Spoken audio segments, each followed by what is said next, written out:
जैसा कि आपको पता है कि इस चैनल पे हम यूपीएससी द्वारा पूछे गए पीवाईक्यूज को डील करने के लिए उपस्थित होते हैं और आज का ये सेशन 2022 के पीवाईक्यूज को डील करने का है, इतिहास विषय से संबंधित। तो बिना देर किए हुए आइए बात करते हैं पहले नंबर क्वेश्चन की, जो यूपीएससी पीवाईक्यूज 2022 में पूछा गया उसको डील करते हैं। ठीक है, तो आइए देखते हैं पहला क्वेश्चन और पहले क्वेश्चन के बारे में बात करते हैं। देखिए पहला क्वेश्चन है, प्राचीन भारत के संदर्भ में निम्नलिखित कथनों पर विचार करें, और इसमें 3 ऑप्शन दिए गए हैं और कौन सा कथन सही है इसके बारे में पूछा जा रहा है। ध्यान देना, पहला क्या कह रहा है, न्यायिक दंड के परिणाम स्वरूप कोई व्यक्ति दास बन सकता था। ठीक है, न्यायिक दंड के परिणाम स्वरूप कोई व्यक्ति दास बन सकता था, प्राचीन भारत में सही है। यदि स्त्री दास उसके स्वामी के पुत्र को जन्म देती थी तो वो उसके क्या हो जाते थे, तो वो दास से मुक्त हो जाती थी। ये दूसरा स्टेटमेंट है इसका। यदि स्त्री दास के पुत्र का पिता उसका स्वामी था तो उस पुत्र को कानूनी दर्जा प्राप्त हो जाता। कौन सा दर्जा? कानूनी दर्जा प्राप्त हो जाता था। तो ये तीसरा भी स्टेटमेंट सही है। राइट आंसर क्या हो जाएगा इस क्वेश्चन का? 1, 2, 3। ये पूरा थीम से क्वेश्चन है, एंशिएंट हिस्ट्री के कॉन्टेक्स्ट में, है ना। तो इसमें कुछ खास है नहीं। दूसरे नंबर क्वेश्चन की ओर बढ़ते हैं। प्राचीन भारत के इतिहास के संदर्भ में भौभूति, हस्तिमल, क्षेमेश्वर क्यों प्रसिद्ध थे? आपको इसी चैनल पे 2021 का हिस्ट्री का पीवाईक्यूज कराया है, उसमें ये तीनों पॉइंट थे और उसी का रिपीटेशन 2022 में है। तो उसमें डिस्कशन किया है कि ये तीनों क्या थे? नाटककार थे। कौन कौन से नाटक लिखे हैं ये बात हमने पीवाईक्यूज 2021 में जस्ट इसके पहले वाली वीडियो में करा है। नेक्स्ट क्वेश्चन, निम्नलिखित युग्मों पर विचार करिए और कौन सा सही सुमेलित है। अच्छा, यहाँ पर ध्यान देना, एक तरफ रूलर दिया है और एक तरफ उसकी डायनेस्टी दी हुई है ना। तो देखो यहाँ पर एक शासक है जय शक्ति। जय शक्ति एक शासक है। जय शक्ति क्या परमार वंश का शासक है? नहीं। किस वंश का? चंदेल वंश का। किस वंश का सर? चंदेल डायनेस्टी का। ठीक है, पहला पॉइंट। दूसरा, ये कहाँ शासन कर रहा है? जेजा भुक्ति में। जेजा भुक्ति किसे कहा जाता? तो आज का जो वर्तमान बुंदेलखंड है उसी का नाम क्या है? जेजा भुक्ति।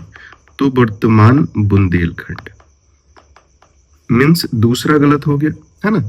अच्छा, भोज, राजा भोज राष्ट्रकूट के? नहीं। किस वंश के हैं? राजा भोज परमार वंश के, है ना। साहित्य कला में इनकी गहरी रुचि रही। तो चौथा गलत है। मीन्स केवल 2 ऑप्शन सही है, 1 और 3। क्वेश्चन पूछ रहा है कितने युग्म सही है, तो केवल 2 युग्म। राइट आंसर क्या हो जाएगा? क्वेश्चन नंबर 3 का right answer option number B हो जाएगा। ठीक है सर, चलिए नेक्स्ट देखते हैं। निट्टी प्रकरण, परिशिष्ट वर्णन, औदान शतक और त्रिषष्टि लक्षण महापुराण में से कौन से जैन ग्रंथ है? इसमें क्या पूछा जा रहा है आपसे? जैन ग्रंथ कौन से हैं, ये चीजें ध्यान देना। तो इसमें 2 जैन ग्रंथ हैं यहाँ पर। एक है परिशिष्ट पर्वन और एक है त्रिषष्टि लक्षण, लक्षणम या लक्षण, है ना। तो ये 2 और ये 4, तो आंसर क्या हो जाएगा? केवल 2 सही है, 2 और 4। राइट आंसर की बात करें तो यहाँ भी आंसर हमें दिखाई देगा ऑप्शन नंबर बी इसका राइट आंसर होगा। ठीक है, चलिए नेक्स्ट देखते हैं। भारत के इतिहास के संदर्भ में निम्नलिखित कथनों पर विचार करें और इसमें कौन सा कथन सही है। अच्छा, कौन सा कथन सही है इसके ऊपर बात कर लें जरा, देखो ध्यान से। पहला स्टेटमेंट क्या कह रहा है? भारत पर पहला मंगोल आक्रमण जलालुद्दीन खिलजी के शासनकाल में हुआ। आपको याद है इल्तुतमिश जब आप पढ़ रहे होंगे तो उस समय चंगेज खां अपने ही विद्रोही ख्वारिज्म के शासक जलालुद्दीन मंगबरानी का पीछा करने आ रहा है और पीछा करते करते कहाँ तक? दिल्ली तक पहुंच रहा है। तो ये इतिहासकार ये मानते हैं कि पहला अटैक चंगेज खां द्वारा ही मंगोलों का इल्तुतमिश के समय हुआ था। हालांकि सिंबॉलिक रहा, लेकिन वो चंगेजों का पहला अटैक हुआ, क्योंकि जलालुद्दीन मंगबरानी के पीछे करते हुए दिल्ली सल्तनत तक क्या हो गई? तो सेनाएं आ गई मंगोलों की सिंधु नदी के बॉर्डर तक, है ना। तो जलालुद्दीन खिलजी नहीं होगा, यहाँ पे इल्तुतमिश होगा, तो पहला गलत हो जाएगा। ठीक है।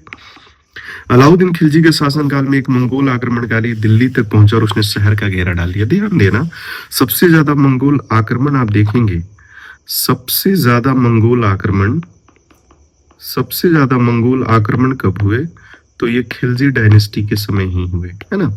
जब भी सुल्तान को, सल्तनत को साउथ की तरफ जाना होता था तो वो अपने इन दोनों डोर को मजबूत करता था। ठीक है, इन दोनों डोर को मजबूत करता था और सबसे ज्यादा आप देखेंगे तो सबसे ज्यादा खतरा रहता था उत्तर पश्चिमी सीमा प्रांत पर, मीन्स नॉर्थ वेस्टर्न फ्रंटियर पे, है ना, और यहीं पर लगातार हमले होते रहे। ठीक है, तो राइट ये दूसरा क्या होगा, स्टेटमेंट सही होगा।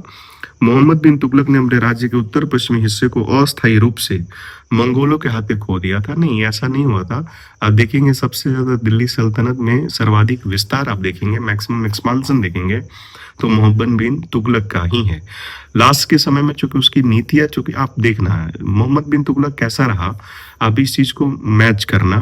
आप कहते कुछ हो लेकिन करते कुछ हो, मीन्स कहने और करने में जमीन आसमान का डिफरेंस है। कमिटमेंट तो ले ली लेकिन पूरा नहीं कर पाए। यूपीएससी क्रैक करना है लेकिन उसकी पूरी जितनी मेहनत चाहिए वो मेहनत ही नहीं कर पा रहे हैं। किसके चक्कर में फंसे हुए हैं, शॉर्टकट के। तो शॉर्टकट ढूंढ रहे हो तो रेलबाज मास्टर आके शॉर्टकट भी दे रहा है, इसीलिए रिजल्ट भी नहीं हो रहे।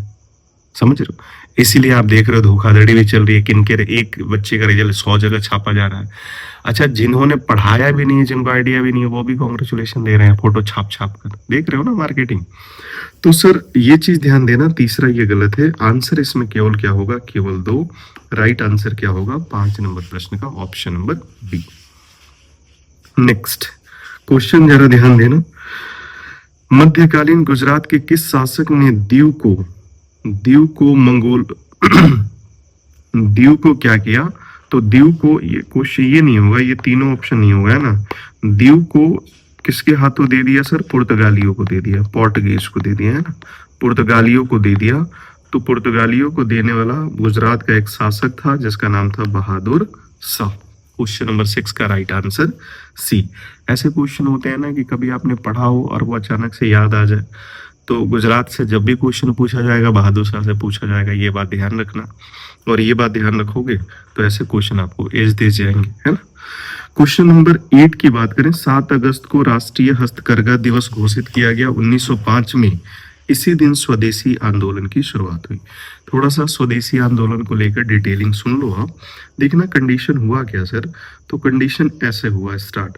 कर्जन आया और कर्जन ने बंगाल में फलता फूलता हुआ राष्ट्रवाद को कमजोर करने के लिए उसको सांप्रदायिक या कम्युनल रूप या फॉर्म देने की कोशिश करी। और इसी कॉन्टेक्स्ट में उसने बंगाल का विभाजन किया। जैसे उसने बंगाल का विभाजन किया, इसी के विरोध में स्वदेशी मूवमेंट स्टार्ट हो गया। कब, 7 अगस्त 1905 को। ठीक है, 7 अगस्त 1905 को स्वदेशी मूवमेंट स्टार्ट हो गया। कोलकाता के टाउन हॉल बैठक में ये फैसला लिया गया। 1905 के कांग्रेस के बनारस अधिवेशन से इसकी पुष्टि हुई और कांग्रेस ने स्वदेशी मूवमेंट चलाने का निश्चय लिया। लेकिन यहाँ पर एक बड़ी बात क्या हुई, आप इस चीज को ध्यान देना। इसमें एक बड़ी कंडीशन ये हो गई कि स्वदेशी मूवमेंट के प्रचार प्रसार को लेकर कांग्रेस के जो 2 ग्रुप थे, उदारवादी और उग्रवादी, उन लोगों में गतिरोध उत्पन्न हो गया।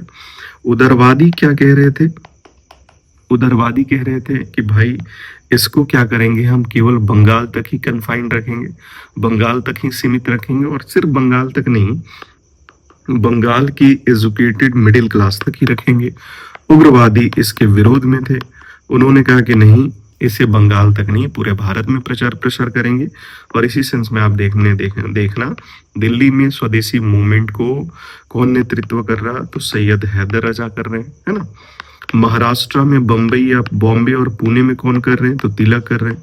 पंजाब में कौन कर रहे हैं, तो पंजाब में कर रहे हैं लाला लाजपत राय, है ना। अच्छा, बंगाल अगर आपसे पूछ ले कि बंगाल में कौन नेतृत्व कर रहा है, तो बंगाल में ध्यान देना सुरेंद्रनाथ बनर्जी। हालांकि ये उदारवादी नेता हैं लेकिन बंगाल से इनका नेतृत्व है। ठीक है, तो ये बातें आप जरूर ध्यान देना। ठीक, फाइनली आप देखना कि बाद में कंडीशन ऐसी होती है कि 1911 होता है और फाइनली पार्टीशन ऑफ बंगाल को कैंसिल किया जाता है और वो पूरी कहानी। ठीक, लेकिन ये उदारवादी उग्रवादियों का यहीं से गतिरोध, एक दूसरे से नफरत और राजनीतिक नफरत, और फाइनली आप देखेंगे वो यही नफरत, यही गतिरोध सूरत अधिवेशन 1907 तक पहुंच जाती है और वहां पर उदारवादी उग्रवादी को बाहर निकाल देते हैं, जिससे कांग्रेस कमजोर हो जाती है। और जैसे कांग्रेस कमजोर होती है, यहीं पर ब्रिटिशर्स को मौका मिल जाता है। वो मुस्लिम लीग को क्या करते हैं, राइज कराते हैं और 1909 में उनको एक कॉन्स्टिट्यूशनल राइट्स दे देते हैं। है ना, जैसे आप मार्ले मिंटो रिफॉर्म पढ़ते हो, सेपरेट इलेक्टोरेट सिस्टम दे देते हैं, है ना। तो ये चीजें आप ध्यान देना। अच्छा, 7 अगस्त को राष्ट्रीय हथकरघा दिवस और 1905 में इसी दिन स्वदेशी आंदोलन की शुरुआत हो गई। चलो नेक्स्ट, क्रिप्स मिशन के प्रस्तावों के संदर्भ में निम्नलिखित कथनों पर विचार कीजिए। 2 स्टेटमेंट है, कौन से सही है। देखो, क्रिप्स मिशन क्यों आया, इसकी भी पूरी स्टोरी आप सुन लो। अच्छा, आप स्टोरी सुनने का मतलब आप इस बात को समझना सर, है ना। आप यहाँ स्टोरी सुन लो और आप जहाँ भी क्लास किए होंगे आप उससे कंपेयर कर लेना कि आपको क्या ये कहानी पता है या सिर्फ इतना ही पता है कि क्रिप्स मिशन में क्या क्या प्रोविजंस थे, क्रिप्स मिशन कब है, कौन कौन से सदस्य थे, और क्रिप्स मिशन फेल हो गया तो किसने किसने क्या कहा। ये सर ट्रेडिशनल स्टडी है जो यूपीएससी डिमांड नहीं करती है, ठीक है। फिलहाल मैं आपको बताता हूं, आप इसको मैच करते जाना कि क्या आपको क्या कौन कौन सी चीजें इसमें पता है, ठीक है। देखो सर, स्टोरी पूरी कैसे चलती है आप इस बात को समझना। देखो, हुआ क्या कि आपको याद है कि 1937 में आम चुनाव हुए, और इस आम चुनाव में क्या हुआ सर, इस आम चुनाव में 11 भारत में राज्य थे, और इस 11 राज्य में से 11 स्टेट में से कांग्रेस ने 8 राज्यों में सरकार बना ली। कांग्रेस ने 8 राज्यों में क्या बना ली सर, 8 राज्यों में सरकार बना ली, ठीक है। 1939 आते आते यहीं पर क्या हुआ, तो सरकारों ने 8 राज्यों से इस्तीफा दे दिया। कांग्रेस ने अपने 8 राज्यों से इस्तीफा दे दिया, रेजिग्नेशन दे दी, और इसी समय भारत में वो सिचुएशन बना जिसे कहा गया राजनीतिक गतिरोध उत्पन्न हो गया, जिसे इंग्लिश में पॉलिटिकल डेडलॉक की भाषा बोली जाती है। मीन्स राज्य के स्तर पे सरकार ही नहीं है 11 में से 8 राज्यों में, तो कैसे कंडीशन बनेगी। और दूसरी बात कि कांग्रेस से बिना पूछे वर्ल्ड वॉर स्टार्ट हो गया, तो कांग्रेस से बिना पूछे ब्रिटिश संसद में ये कह दिया गया कि ये स्टेटमेंट दिया गया कि जो इंडिया है वो ब्रिटेन के साथ है वर्ल्ड वॉर सेकंड में, ठीक है। और इसी कारण आप देखोगे तो यहाँ से रेजिग्नेशन, और रेजिग्नेशन तो गतिरोध उत्पन्न, और जब गतिरोध उत्पन्न तो फाइनली आप ध्यान देना कि ब्रिटेन के ऊपर दबाव बनाया जा रहा है, और ये दबाव किसका है, तो ये दबाव है रसिया जैसे उस समय के सोवियत यूनियन पावर की, और वो उस समय की अमेरिकन पावर की। तो आप इसी बात को ध्यान देना, एक तरफ आंतरिक अशांति बनी हुई है, ब्रिटिशर्स को अपने आंतरिक गतिरोध को सुलझाना है, भारत में सरकार शासन चलानी है तो गतिरोध तो सॉल्व करना पड़ेगा, और दूसरी तरफ ब्रिटेन पर एक्सटर्नल प्रेशर है। तो क्रिप्स मिशन आंतरिक और बाह्य दबाव का परिणाम है, ठीक है। फिलहाल फाइनली क्रिप्स मिशन भारत आया, मार्च 1942 में क्रिप्स मिशन भारत आ गया, और जब भारत आया क्रिप्स मिशन तो क्रिप्स मिशन ने एक बड़ा गेम खेला। ध्यान देना, क्रिप्स मिशन ने कहा कि ठीक है आप इतना विरोध कर रहे हैं तो एक काम करिए, आप संविधान बनाइए, लेकिन ध्यान रखिएगा शर्त बस इतनी है कि उस संविधान को सभी राजनीतिक पार्टियां माने। अगर कोई पार्टी उस संविधान को नहीं मानती है तो उस पार्टी को एक अलग संविधान बनाने की इजाजत होगी। अलग संविधान बनाने की इजाजत का मतलब आप समझते हैं, नया संविधान बनेगा मतलब नया देश की बात। मीन्स क्रिप्स मिशन ने अप्रत्यक्ष रूप से पाकिस्तान की बात की, और यही वजह है कि इसी वजह से कांग्रेस ने डिनाई कर दिया। मीन्स क्रिप्स मिशन फेल हो गया, ठीक है। आइए इसकी बात अब समझते हैं। देखो, संविधान सभा में प्रांतीय विधानसभाओं के साथ साथ ही रियासतों द्वारा नामित सदस्य होंगे। देखो सर, प्रांतीय विधानसभा में क्या होगा, नामित सदस्य नहीं होंगे। यहाँ पर कैसे सदस्य होंगे, यहाँ पर चुने हुए सदस्य होंगे, यहाँ पर इलेक्टेड सदस्य होंगे, निर्वाचित सदस्य होंगे। क्लियर है। और जो रियासतों के जो सदस्य होंगे उस रियासतों के सदस्यों को वहां का शासक चुनेगा, और शासक चुनेगा तो वो शासक नॉमिनेट करेगा, नामित करेगा। जैसे राज्यसभा का चुनाव होता है तो पार्टियां अपना सदस्य नामित करती हैं, है ना, नामित करेगा। तो प्रांतीय विधानसभा के सदस्य इलेक्टेड होंगे लेकिन रियासतों के सदस्य नॉमिनेटेड होंगे। तो पहला गलत। दूसरा स्टेटमेंट, कोई भी प्रांत जो नए संविधान को स्वीकार करने के लिए तैयार नहीं है उसे अपनी भविष्य की स्थिति के बारे में ब्रिटेन के साथ एक अलग समझौते पर हस्ताक्षर करने का अधिकार होगा। कैसा हस्ताक्षर, नए देश की, नए संविधान की। ठीक है, तो ये दूसरा सही है। अब बताओ, तुम कितना भी क्रिप्स मिशन रट के चले जाओ, जितने भी सो कॉल्ड टीचर बने हुए हैं ना, आप देख रहे हैं रील्स वाले टीचर, या फिर आप देख भी रहे होंगे ना, क्यों किसी टीचर का मजाक उड़ाया जाए, सबका सम्मान। तो आप जितने भी टीचर देख रहे हो, वो बिल्कुल ट्रेडिशनल सजा के बता रहा होगा, लेकिन वो ये स्टेटमेंट नहीं बता पाएगा। आप किसी से मिला लेना, आप जिससे भी पढ़े होगे, ऐसा स्टेटमेंट नहीं बताएगा वो, या फिर जो हमने समझाया वैसा नहीं बता रहा होगा, है ना।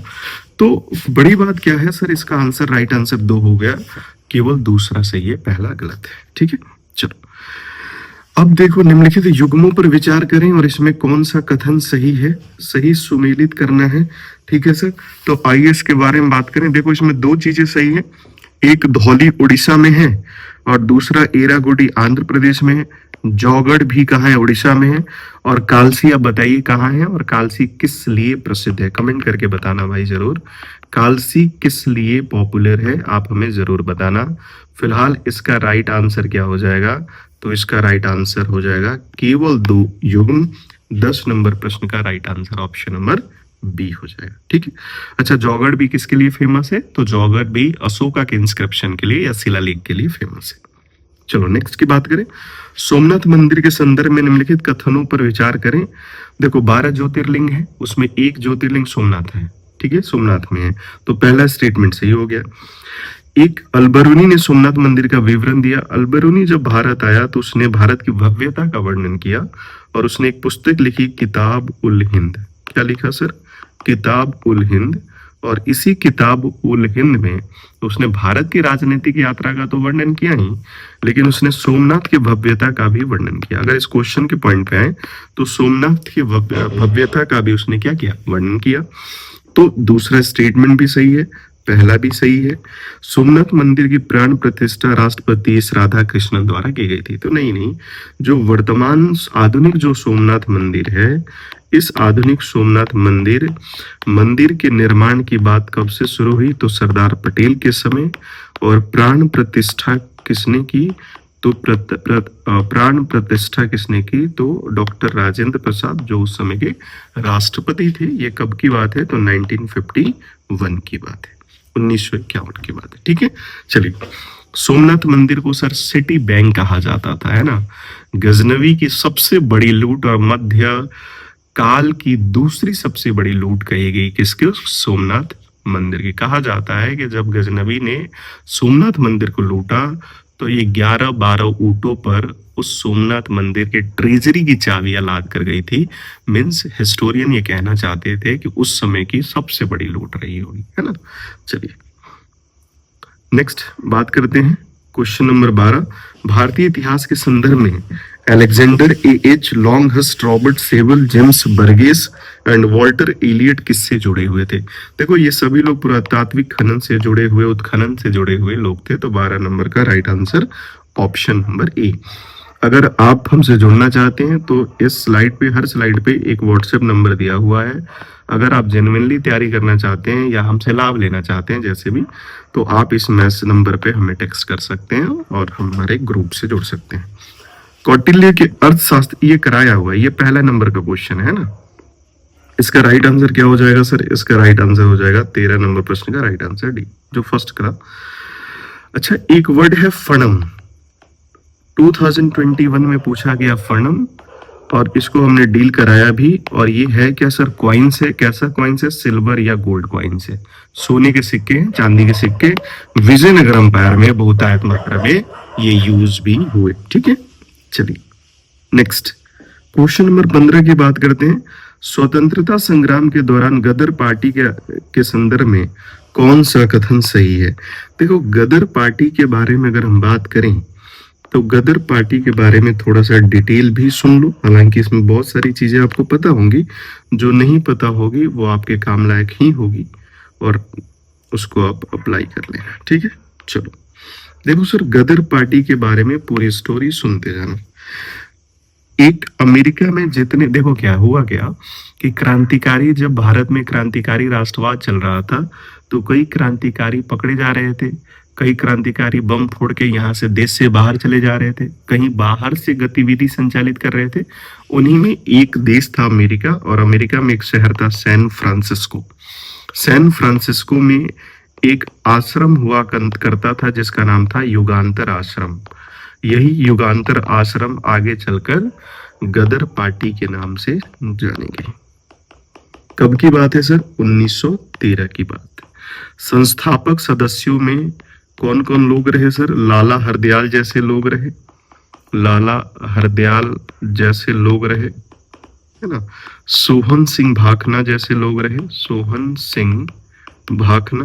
और ये गदर पार्टी के प्रथम अध्यक्ष भी रहे, गदर पार्टी के प्रथम अध्यक्ष भी रहे, ठीक है। और भी लोग थे, भाई परमानंद, तारकनाथ दास जैसे लोग, है ना। इसका उद्देश्य क्या था सर गदर पार्टी का? गदर पार्टी का उद्देश्य था कि ब्रिटिश सरकार को भारत से, ब्रिटिश साम्राज्य को भारत से सशस्त्र कार्रवाई कर उसको क्या करना, सशस्त्र कार्रवाई कर उसको बाहर करना, उखाड़ फेंकना, ठीक है। अच्छा, यही आश्रम से एक पत्रिका निकलती थी जिसका नाम था गदर, और इसका पहला प्रकाशन उर्दू में होता था, है ना। उर्दू में होता, फिर गुजराती में होता, और फाइनली हिंदी और बहुत सारे डिफरेंट लैंग्वेज में जाती। अच्छा, इस पार्टी का नेचर कैसा था सर? तो इस पार्टी का नेचर आप ध्यान देना, धर्मनिरपेक्ष था, ठीक है। अच्छा, एक और फैक्चुअल सुन लो। हुआ क्या कि गदर पार्टी अमेरिका से संचालित हो रही थी, लाला हरदयाल वहां से लीड कर रहे थे, और लाला हरदयाल जब लीड कर रहे थे तो इसकी सूचना मिली और फाइनली उनको अरेस्ट किया गया। जब उनको अरेस्ट किया गया तो फिर उनको छोड़ा गया। जब उनको छोड़ा गया तो उन्होंने फिर पार्टी को नेतृत्व प्रदान नहीं किया, वो वहां से गुमनाम हो गए, और गुमनाम हो गए, और वहीं से गदर पार्टी धीरे धीरे अपनी अस्तित्व खोती नजर आई। लाला हरदयाल के नेतृत्व वाली अस्तित्व की बात कर रहे हैं, ठीक है। तो ये ध्यान देना। इसको देख ले, इसका मुख्यालय सैन फ्रांसिस्को था, पहला को। दूसरा देखो, इस लाला हरदयाल इसके प्रमुख नेताओं में थे। इसने भारत में सशस्त्र क्रांति का प्रयास किया। तो तीनों स्टेटमेंट इसका क्या है? सही है, ठीक है। चलो 16 नंबर क्वेश्चन, और आज के सेशन का ये लास्ट क्वेश्चन है। रामानुजम के संदर्भ में बात करने जा रहे हैं। अच्छा, रामानुजम के संदर्भ में बात करने से पहले आपको जब रामानुज की यात्रा करनी हो ना सर, तो रामानुज की यात्रा करने के लिए आपको शंकराचार्य की यात्रा करनी पड़ेगी। कैसे करनी पड़ेगी, आइए इसके बारे में समझ लेते हैं। देखना सर ध्यान से। देखो, रामानुज को समझना है, रामानुज के स्टेटमेंट को समझना है। केवल विशिष्टाद्वैत द्वैतवाद रट लेने से नहीं हो जाएगा, कॉन्सेप्ट को भी समझना पड़ेगा। देखो क्या है, एक ऐसे इंसान आए जिनका नाम था, पूरी कहानी सुनना सर, एक ऐसे इंसान आए जिनका नाम था शंकराचार्य। शंकराचार्य ने एक दर्शन दिया जिसका नाम था अद्वैतवाद। क्या नाम था सर? अद्वैतवाद। अद्वैतवाद का सार आसान भाषा में ये है, उन्होंने कहा कि देखो कि सबसे बड़ी बात यह है कि भक्ति करने के लिए जरूरी है कि दो लोग कम से कम उपलब्ध रहें। भक्ति करने के लिए कितने लोग उपलब्ध रहें? दो लोग। एक जिनकी भक्ति हम कर रहे हैं और एक जो भक्ति कर रहा है, वह मीन्स ईश्वर और हम। क्लियर है? इन दो लोगों का उपलब्ध होना है। लेकिन शंकराचार्य के अद्वैत दर्शन ने कहा कि ईश्वर और हम ये दोनों मिथ्या है। ये दोनों क्या है? मिथ्या है ना। आगे चलकर उन्होंने एक और भी बात कर दी, सबसे बढ़ के बात करी कि केवल ब्रह्म ही सत्य है, केवल ब्रह्म ही सत्य है, ईश्वर सत्य नहीं है। ध्यान से सुनना इस बात को, ईश्वर सत्य नहीं है। और उनका यह दर्शन करीब करीब उस दौर में बहुत तेजी से प्रचार प्रसार हुआ। अब देखो, इस तरह का अगर कोई कॉन्सेप्ट लेकर आएगा, मीन्स वो तर्क की बात कर रहा है, वो तर्क की बात कर रहा है, वो किस मार्ग पर बल दे रहा है? ज्ञान मार्ग पर। और जब वो ज्ञान मार्ग पर बल दे रहे हैं तो शंकराचार्य ने सर करीब करीब उनके दर्शन ने 250-300 सालों तक भक्ति मार्ग के कॉन्सेप्ट को विचलित कर दिया, भक्ति मार्ग के अस्तित्व को विचलित कर दिया, ठीक है। तो फिर फाइनली 250 वर्ष 300 वर्ष बाद एक संभावना निकलती नजर आई कि किसी भी तरह भक्ति का रास्ता निकाला जाए। और इसी संदर्भ में आप एक नाम सुनते होंगे, वैष्णव, जो लॉर्ड विष्णु के उपासक हों। तो वैष्णव वेदांत, वैष्णव वेदांत का कॉन्सेप्ट आया करीब करीब 250 वर्ष बाद, ठीक है। 250 वर्ष बाद वैष्णव वेदांत का कॉन्सेप्ट आया, और वैष्णव वेदांत ने ही पहली बार कोशिश करी कि किसी भी तरह ईश्वर की भक्ति का रास्ता निकाला जाए। ईश्वर की भक्ति का रास्ता निकाला जाए और इसी प्रयास के लिए जो पहले व्यक्ति नामित रहे उन्हीं का नाम है रामानुजम। उन्हीं का नाम है रामानुजम। और यही रामानुजम का मतलब है रामानुजाचार्य, है ना। अब वो रामानुजम मत समझ लेना, रामानुजाचार्य। और रामानुजाचार्य ने कॉन्सेप्ट दिया जिसका नाम था विशिष्टाद्वैतवाद। क्लियर है। तो ये कहने को एक लाइन है, लेकिन रामानुजाचार्य ने जो विशिष्टाद्वैतवाद दिया ये किससे रिलेटेड है सर? तो ईश्वर की भक्ति से रिलेटेड है ना।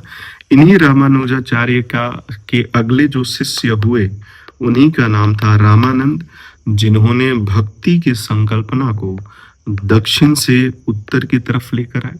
और इन्हीं रामानंद के एक शिष्य हुए जिनका नाम था कबीर। और कबीर ने किसका प्रचार प्रसार किया? तो कबीर ने प्रचार प्रसार किसका किया? तो भक्ति का ही किया। क्लियर है। ईश्वर को 3 मार्ग से जाना जा सकता है, कर्म मार्ग, ज्ञान मार्ग और भक्ति मार्ग। अद्वैतवाद दर्शन या शंकराचार्य ने ज्ञान मार्ग पर फोकस किया, जबकि विशिष्टाद्वैतवाद या जो वैष्णव वेदांत है या फिर रामानुजाचार्य, रामानंद जैसे लोग, इन्होंने किसकी बात करी? तो ये भक्ति मार्ग की बात करी। ठीक है, तो बस इतनी बातें आप ध्यान रखना और इस क्वेश्चन के आंसर पर आते हैं। देखो, मोक्ष का पहला स्टेटमेंट, मोक्ष का सर्वोत्तम साधन भक्ति थी। इसका मतलब सर्वोत्तम साधन भक्ति का मीनिंग तो यही होगा कि ये स्टेटमेंट तो सही होगा क्योंकि भक्ति की बात कर रहा है। वेद शाश्वत, आत्म प्रकाशक और अचूक है, ऐसी बातें उन्होंने नहीं की। तार्किक तर्क मोक्ष प्राप्त करने का एकमात्र साधन है। भक्ति में तार्किक कहाँ से भाई? तो ये भी नहीं होगा। ध्यान के माध्यम से ही आत्मा की शांति संभव है। रामानुजाचार्य ने ऐसी बात नहीं करी, तो ये भी क्या होगा? गलत होगा। सिर्फ एक आंसर राइट होगा, वो है मोक्ष का सर्वोत्तम साधन भक्ति है। ठीक है, तो आज ये PYQs हम करा रहे थे आपको, और ये PYQs किसके थे सर? तो हिस्ट्री UPSC द्वारा पूछे गए 2022 की PYQ थे, है ना। अब आपको 2000 ये सेशन देखो कल ही अपलोड हो जाना था, कल मैंने शूट भी किया था, बट वो पता नहीं टेक्निकल क्या इश्यू हो गया कि वो पूरा का पूरा वीडियो ही डिलीट हो गया, है ना। तो कल वो सेशन जा नहीं पाया, तो आज मुझे इसका करना पड़ा, नहीं तो आज हम 2022-23 का सेशन कर रहे होते। कल हम मिलेंगे 2023 के सेशन से। आप इस चीज को जरूर देख लीजिएगा। जो 2026, 27, 28 जब भी प्लान कर रहे हैं UPSC PYQ है, तो पिछले 10 वर्ष 7 वर्ष का तो देखना पड़ेगा, है ना। तो आप देख लीजिएगा और हमें बताइएगा इस सेशन आपको कैसा लगा। मिलेंगे हम आपसे नेक्स्ट PYQ के वीडियो में, तब तक दीजिए हमें विदा। बहुत बहुत शुक्रिया आपका, बहुत बहुत धन्यवाद।